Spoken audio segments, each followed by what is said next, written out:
This is the story of the Trenton Six. 6 men, 1 murder, no justice. In the summer of 1948, the city of Trenton, New Jersey, was shaken by a crime that seemed both shocking and unusual. An elderly shopkeeper named William Horner was found bludgeoned to death inside his second-hand store. The attack was brutal, senseless, and left no clear motive behind.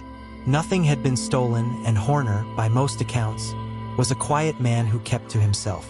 The people of Trenton were horrified, and the police were under immediate pressure to deliver answers. Within just 36 hours of the discovery, they had their suspects. 6 black men, all of them plucked from different walks of life, different ages, and different neighborhoods. It was as if the police had cast a net and dragged in the first 6 they could find. 6 arrests, 6 confessions, 6 death sentences. It looked like swift justice, but almost immediately, cracks began to show. The men, Collis English, Ralph Cooper, James Thorpe, Horace Wilson, John Mackenzie, and McKinley Forrest, were interrogated for hours without lawyers, without breaks, and often under intimidation. Soon, the police produced signed confessions. On paper, it seemed like the case was solved. Yet, when those statements were read aloud in court, they contradicted one another in bizarre ways. Some claimed all 6 men were present at the scene.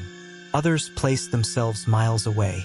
The timing of the murder shifted depending on the statement, as did the supposed weapons used. Even the witnesses couldn't agree.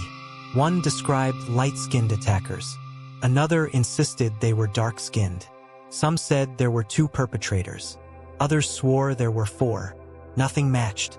But in a courtroom where the jury was entirely white, and the victim was a 72-year-old white man, the contradictions didn't matter. The trial moved at breakneck speed. The confessions, obtained under questionable conditions, were treated as solid proof. There were no fingerprints, no physical evidence, no murder weapon linking the men to Horner's death. Still, the jury deliberated for only hours before returning with a verdict. Guilty. All 6 men were sentenced to death in the electric chair. The courtroom erupted in applause. Newspaper headlines hailed the efficiency of the justice system.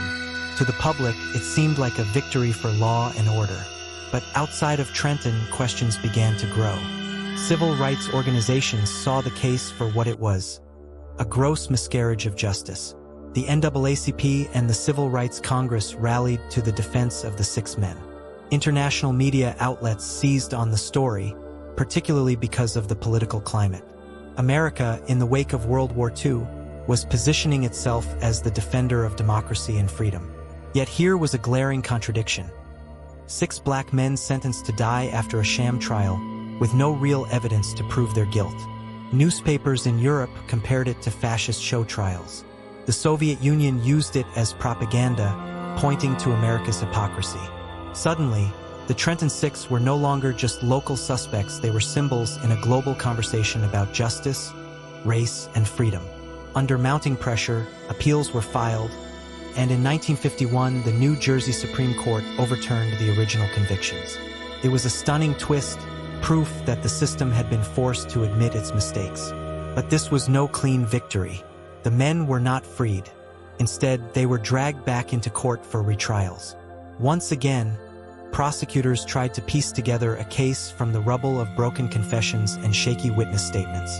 This time, 2 of the men, English and Cooper, were convicted again, but sentenced to life in prison rather than death. 2 others were acquitted. Charges against the others collapsed. Years of their lives had already been stolen. Families had been torn apart. The damage was permanent. The irony of the case lingered. Despite the trials, the appeals, and the international outrage, no solid evidence ever linked any of the 6 men to William Horner's murder. To this day, the truth remains unresolved. Did the police ever have the right men?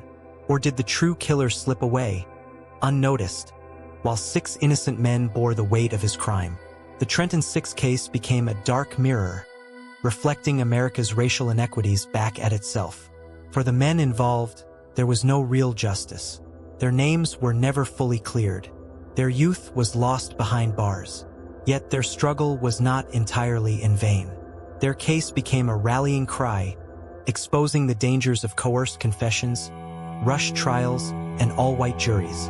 It reminded the world that justice in America was deeply flawed, and it pushed civil rights groups to fight even harder. In the end, the story of the Trenton Six is one that still chills. 6 men accused of one crime, 6 confessions filled with contradictions, 6 lives nearly ended in the electric chair. It is a story of injustice that masqueraded as justice, and of men whose freedom was treated as expendable. Yet it is also a story that forced America to confront its hypocrisy. Because sometimes the real crime doesn't happen in the streets, it happens in the courtroom. The Trenton Six never truly saw justice in their lifetimes, but their case served a purpose. It drew international attention, embarrassed a government that preached equality abroad while failing it at home, and planted seeds that would grow into the civil rights battles of the decades to come. In that sense, their suffering was not entirely in vain. Justice, while not given to them, was forced into the light for others. And it leaves us with a haunting reminder. When the system fails, the consequences are not statistics. They are lives. Click the like button, share, and subscribe for more chilling true crime.